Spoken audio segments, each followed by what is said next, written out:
Yandi, pria muda asal Simpang Sikajang, Kabupaten Garut, berhasil memperdaya 10 perempuan di kota Semarang. Para korban mayoritas berstatus janda, bahkan satu korban di antaranya berprofesi sebagai bidan. Dalam menjalankan aksinya, Yandi mengikat para perempuan tersebut melalui aplikasi kencan. Pelaku mengasak harta korban hingga menyetubuhi wanita-wanita itu. Dikutip dari tribunjateng.com, dengan modal mobil rental, Yandi mengincar para janda di Semarang. Pelaku berhasil menggayat 10 janda, namun hanya 5 korban yang melapor ke pihak kepolisian. Dalam menjalankan aksinya, Yandi mencari perempuan melalui aplikasi kencan. Kebanyakan yang menjadi incarannya perempuan atau janda yang sudah mapan. Selepas korban berhasil diperdaya, pelaku memeras harta korban hingga menyetubuhi para korban. Dalam aksinya, pelaku menggunakan beragam nama samaran, diantaranya Reski, Ferizal, Helski, Roni, Jayadi, dan lainnya.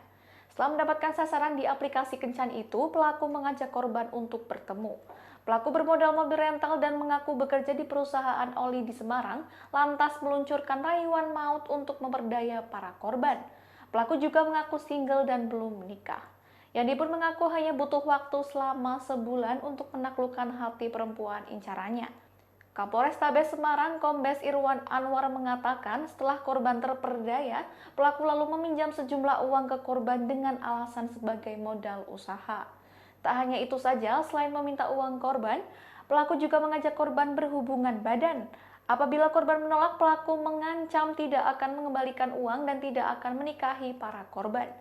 Namun setelah uang diberikan oleh para korban, sekaligus telah menuruti keinginannya, pelaku melarikan diri. Atas kasus ini setidaknya ada 5 korban yang melapor dengan total kerugian 179 juta rupiah.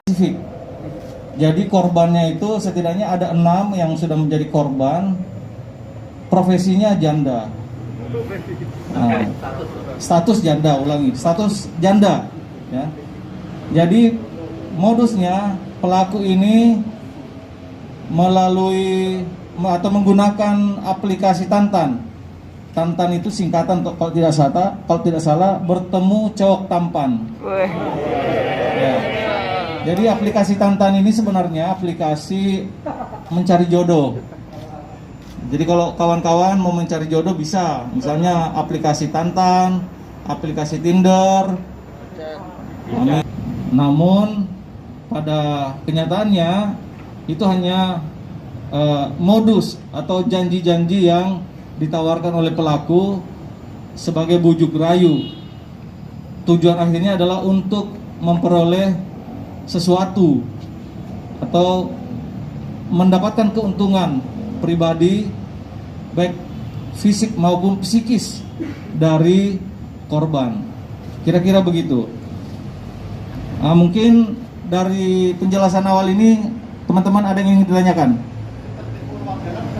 Ya, tadi kan saya sudah katakan tadi, ingin mendapatkan keuntungan psikis dan fisik.